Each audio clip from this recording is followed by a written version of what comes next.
welcome back to Danny Harris Arts in part 4 of this Bluegill Bream wood carving project. Today I'm going to be burning the scales on, so I'm going to get the camera turned around here and get started.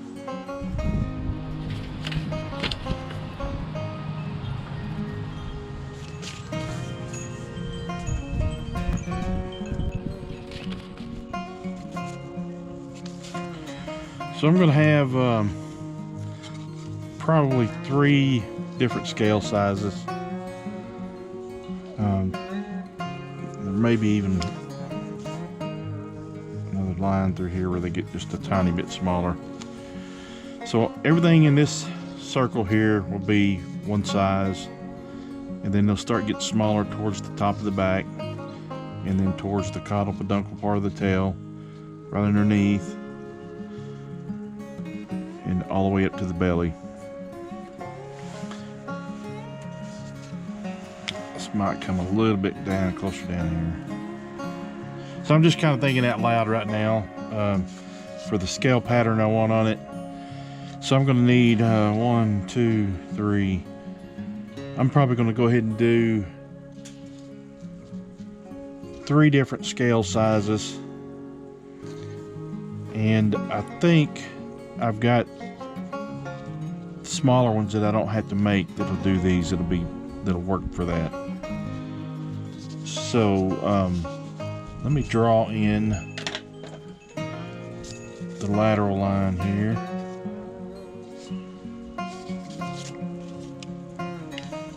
Starts just above the gill here.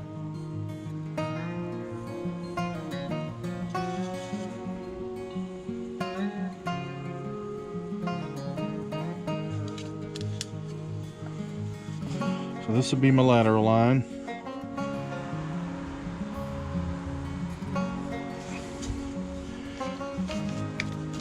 And what I'll do to keep that lateral line straight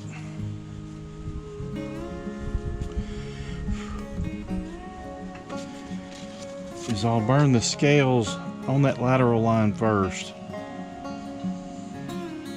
So that, because each scale has a tip on it. You see right here, each scale will have a little bit of the nerve ending from the lateral line on it, right through the center of it. And these scales generally are just a tiny bit smaller than the surroundings. So I'll do that on both sides so that I can put that nerve ending on the scale, and then I'll start filling in, blending them in down the sides here. Okay, so I've got a couple things off camera that I've done. I've got some new scale burning tips made, and I made 3 different sizes, and they'll be from the main body ones to the smaller areas. And I've also got a couple smaller ones that I've already made, that I made for another fish, but they're close enough for the tiny ones that I'll be using on here to be able to use those. And that'll be like say right around the edge of the tail, and then maybe right at the top of the head, and then then smaller in the throat latch area, and then maybe right on the muscles of the fins. But what I'm going to do now is get set up to burn some of the details around the edges of the gill structure here. And I really need my apron on, but and all I'm going to do here is I got my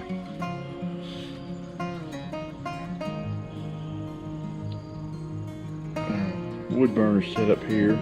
I'm just going to kind of clarify some of these little areas around the gills. Just kind of clean them up.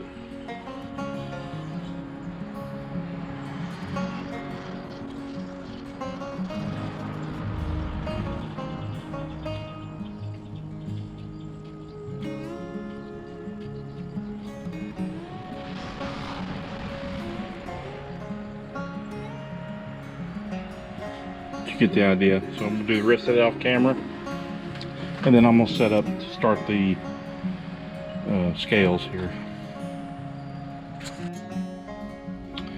Okay, so I got a little grid. I drew me out a little grid straight up and down to kind of help me keep my rows straight.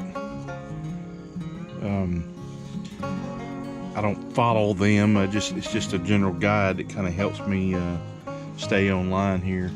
But what I'm going to start on here is I'm going to start on doing the scales for the lateral line. And what I'll do is I'll follow that down. I'm going to start about a ½ inch or so away, because they'll get smaller as they get down here. But the lateral line scales are a little bit smaller than the surrounding scales, so it makes it a little tougher, but it's a little more accurate.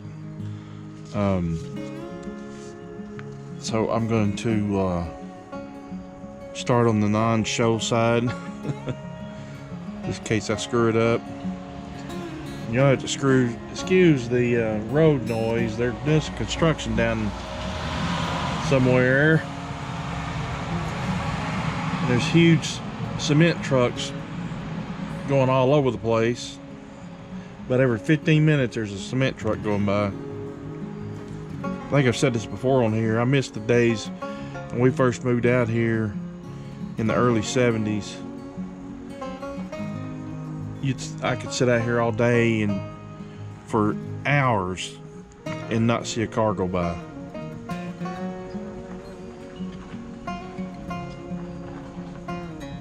Alright, so I've got the power roller one, and I tested it on a scrap piece here too, by the way, so that I know it's burning right.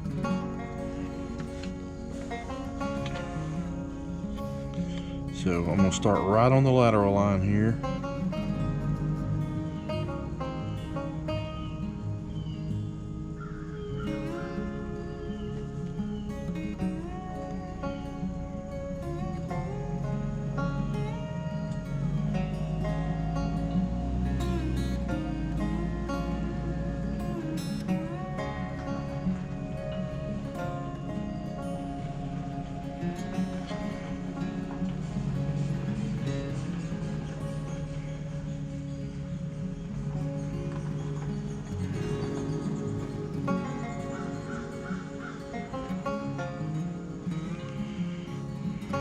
Start working my way down.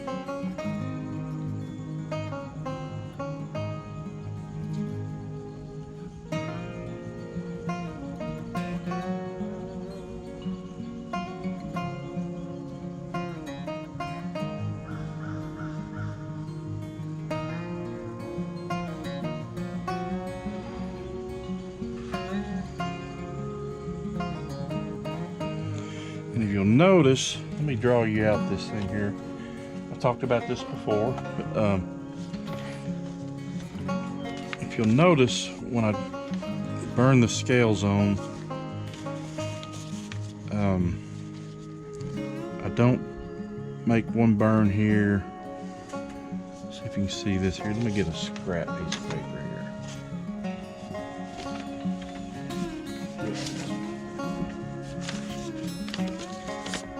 Okay, so if you notice,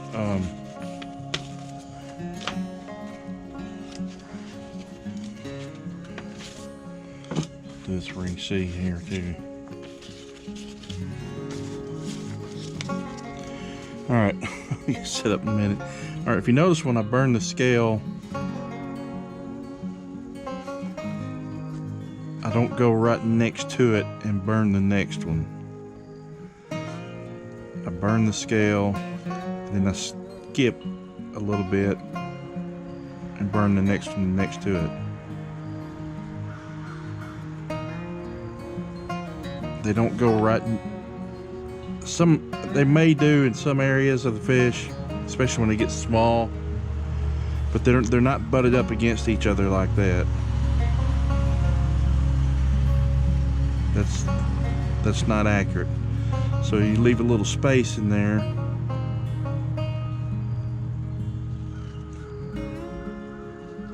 So they got just a little bit of a gap.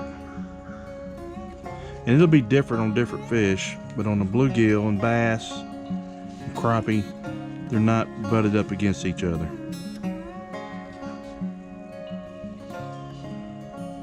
Does that make sense?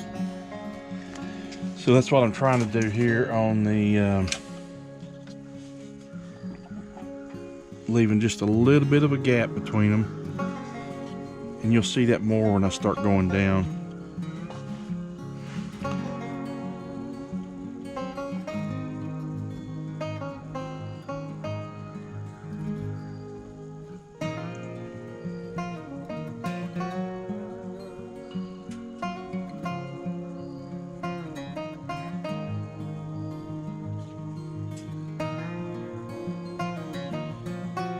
And the reason, I think I said this already, the reason I start on the lateral line is because that lateral line, to look right, it's got to follow that line even.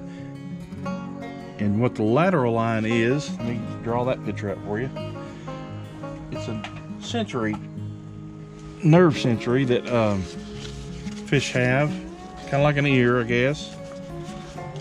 In their another cement truck. And we'll draw this big where you can see it.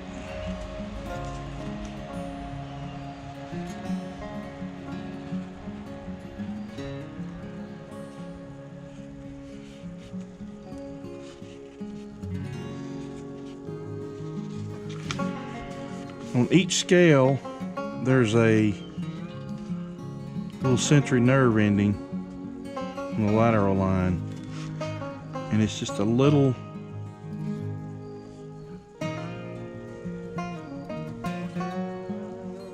doesn't come all the way to the end of the scale.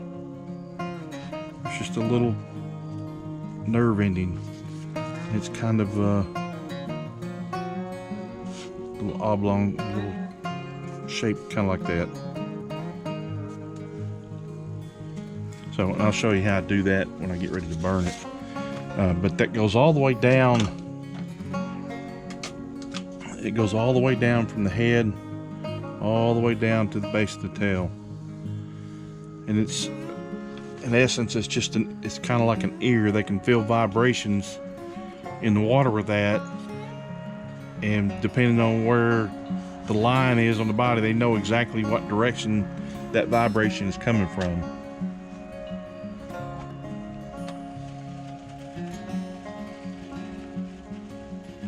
Turn my heat up a little bit. It was burning just not quite.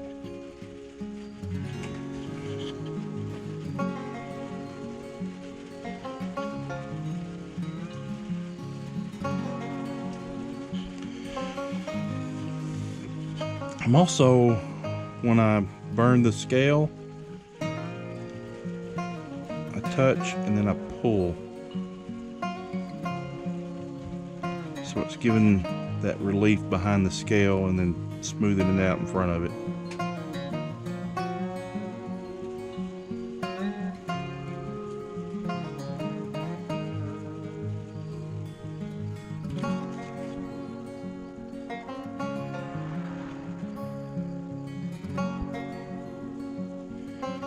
You may have to adjust your heat a little bit.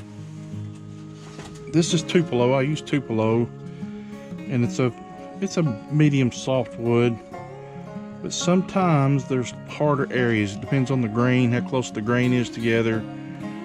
The grain on Tupelo usually runs pretty tight and it's light, but there's areas sometimes where it's tighter and the wood gets harder and it doesn't burn as well. Other areas it's softer, and all of a sudden you'll start getting super charred lines. You just have to kind of feel and watch for it as you're going. If it starts getting hard, act like it doesn't want to burn, then turn it up a little bit till it starts burning too much, and then turn it down.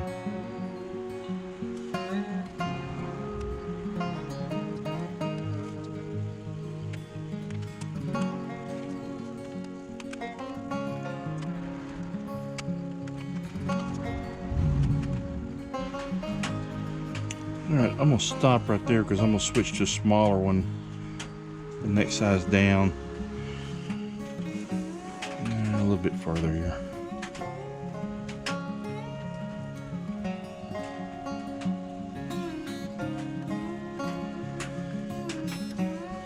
Alright, I think that's working good. I'm going to go ahead and start on this side.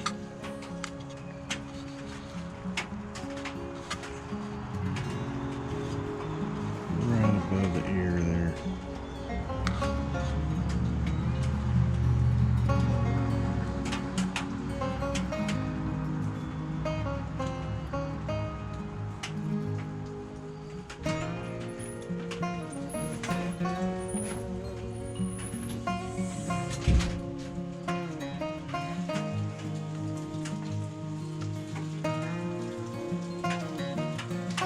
You see, I skipped that little space there.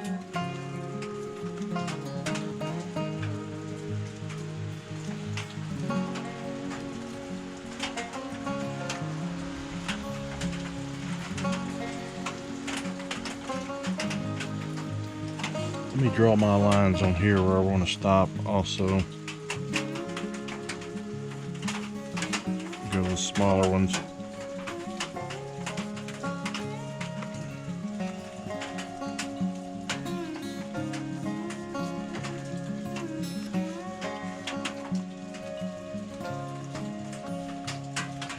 Let's go a little higher up than that.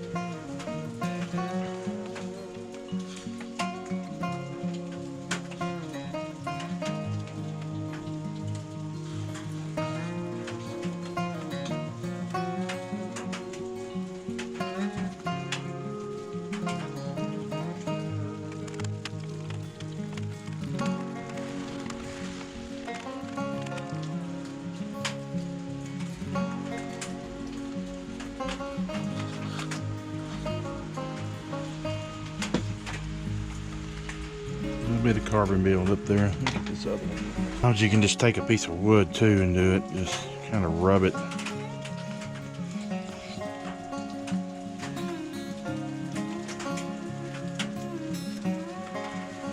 That carbon buildup on those will cause it not to burn as even. Won't get as hot. Kind of restricts some of the heat flow.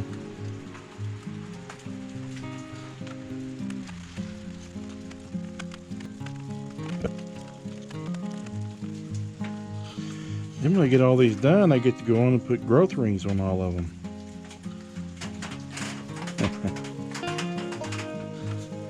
Yeah, I'm going to carve the growth rings in.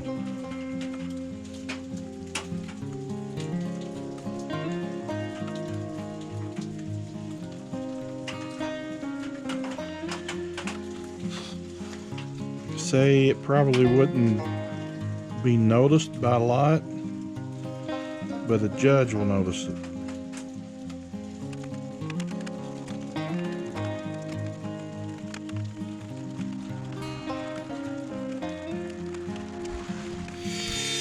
What I'm doing here is just adding a little bit of indication of a vent.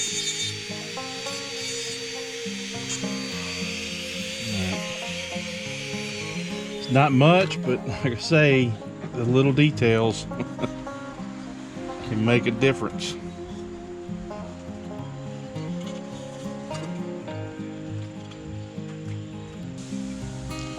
These guys that win Best in Show and world titles They don't miss a single detail.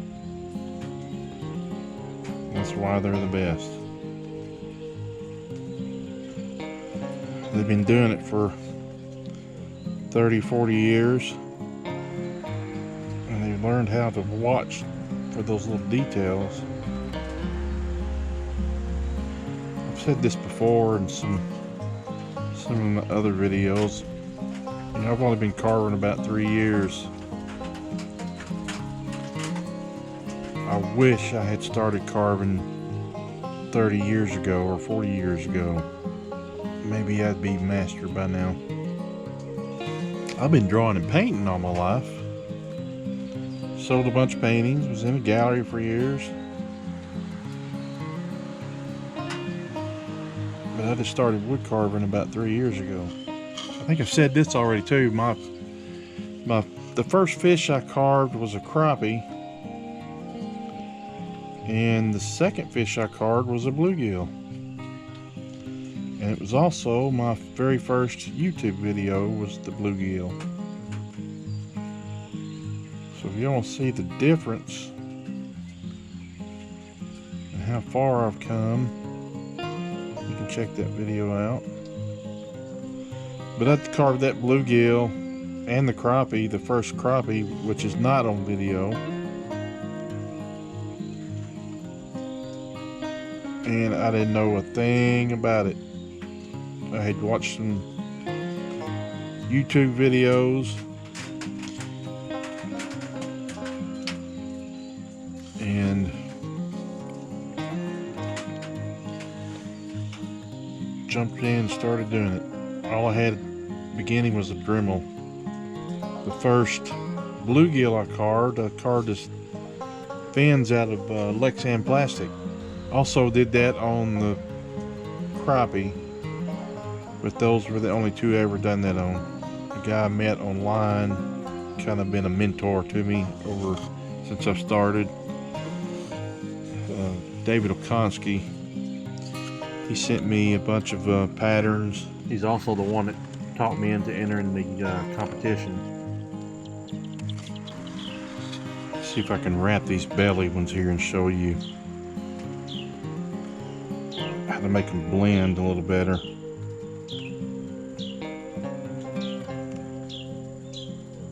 So start you a line.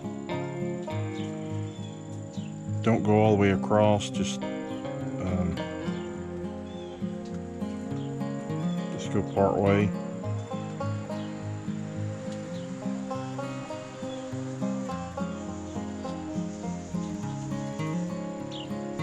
And then come around this side.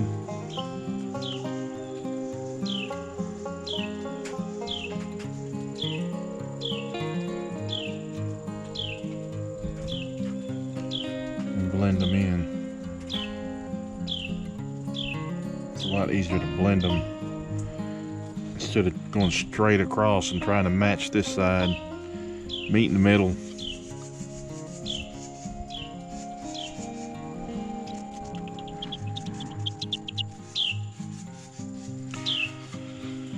Alright, I'm going to do the rest of them off camera and I'll be back as soon as I get them all done. Okay, I drew these scales on by hand, and I'm going to freehand these scales also because they're not as uniform as they are on the body. So some of them are kind of irregular shaped, even right next to each other. So I'm going to do that. I'm going to freehand that.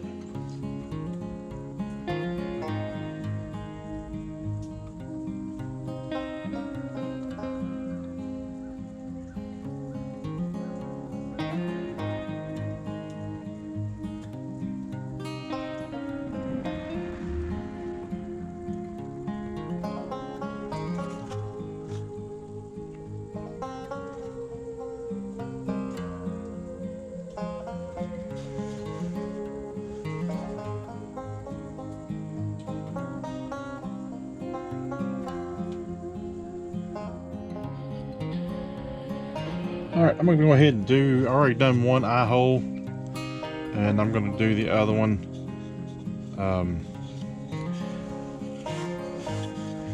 I use this little flat top cylinder carbide burr, and I just go in.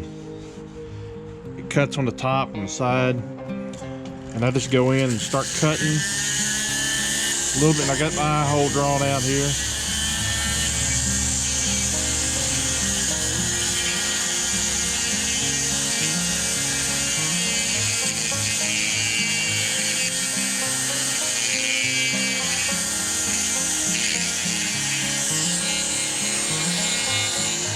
One thing I want to keep in mind is I want that eye hole. Oh, and here's one of the eyes that I'm going to be painting later and putting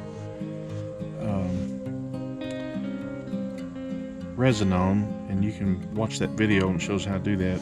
I drill out the pupil, paint it black so it gives it some depth. But anyway, I fit the eye in the hole. I give it just a little bit of room around so that I can put the epoxy putty in there and seal it, and then fill out the sclera and the eyeball part of it. So it's deep enough to where it's almost flush, and it might need to go a little bit deeper because when I put the epoxy putty behind it, it's going to stand out just a little bit. So I may go a little bit deeper on that.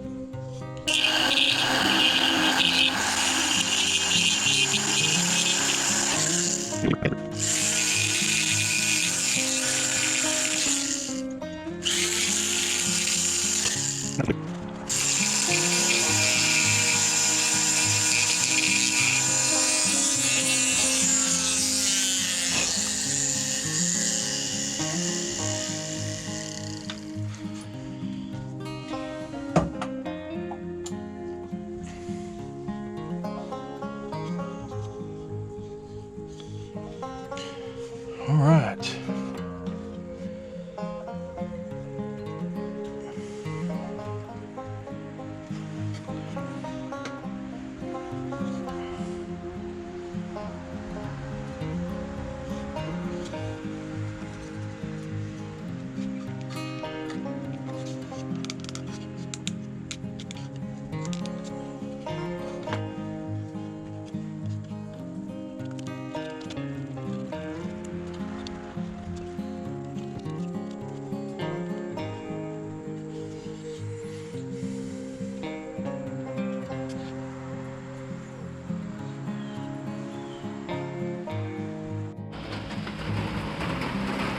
Okay, so I'm going to do the lateral line now, and I've made this little tool.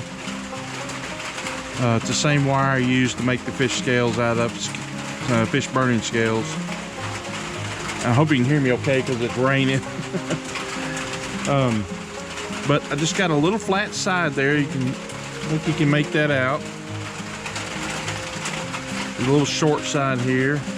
And then I've got a longer side for bigger scales, but I'm going to be using the short side on this one. And let me draw my line in a little bit better.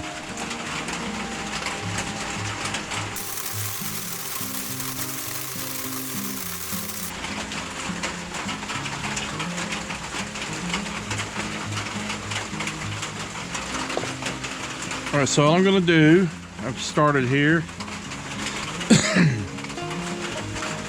is I go on one side of the pencil line, right at the edge of the base of the scale. Just kind of touch and pull it.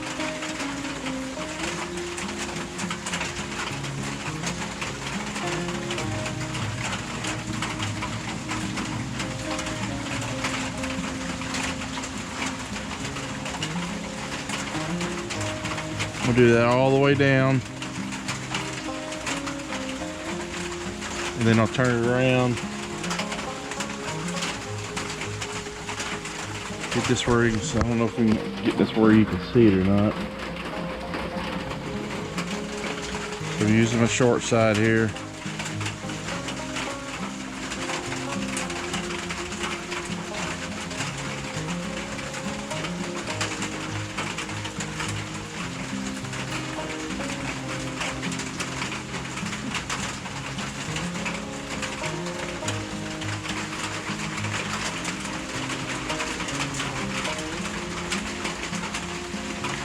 kind of irons it down in a way so that all that's sticking up is the little bit, is the little nerve ending there.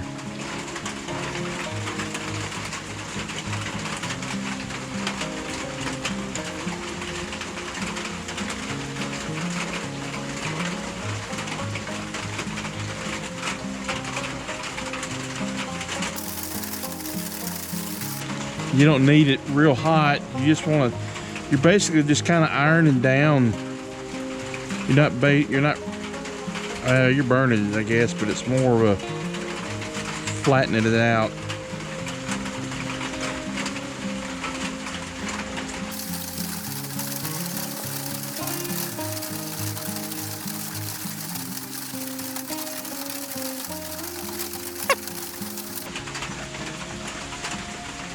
So I'm gonna do the rest of it, then I'll come back and show you. But here, I'll do a few more on camera here. So I'm just going beside the line.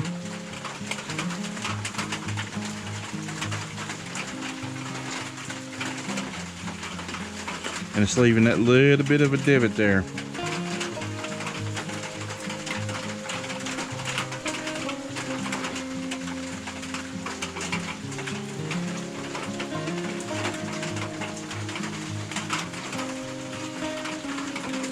Normally I would go all the way down one side then flip it, but I'm just doing this to show you.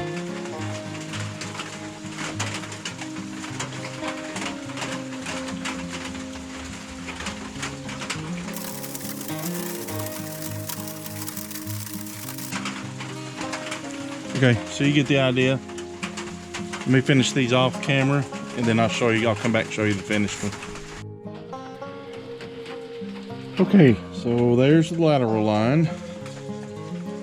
Get it put in on both sides, and it's got just a little bit of a divot there. So now I'm going to put on growth rings on all the scales. Yep, I'm gonna do growth rings. And while the iron's cooling off, I'm just going to be using this little rounded flat tip, and I can almost do it without heat, but I'm going to do with a little bit of heat. That way it'll iron the fibers of the wood down just a little bit. Okay, so now I've got it heated up, and I'm just going through and I'm gonna put tiny little growth rings on each scale. I'm gonna say this bluegill is 4 years old, so he's gonna get four rings.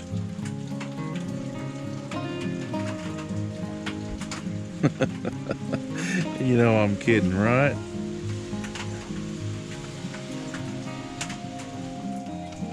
And don't take much, because you don't want them to be as deep as the scales herself. You just want a light little texture on the top. So let me do a few more here so you can see what I'm doing. Just this round tip. And I am just doing like 4 or 5, 4, 2, 3, 4. 1, 2, 3, 4. Yeah.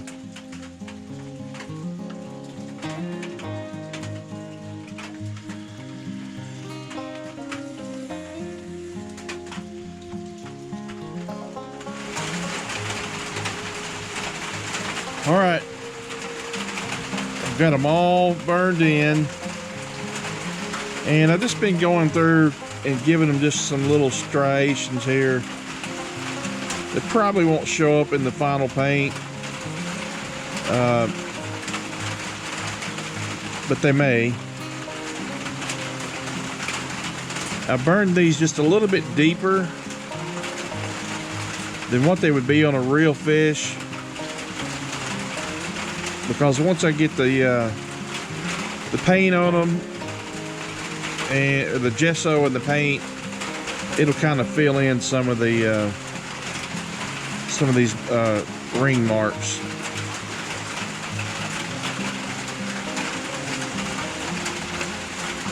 So so I do them just a little bit deeper than what they should be,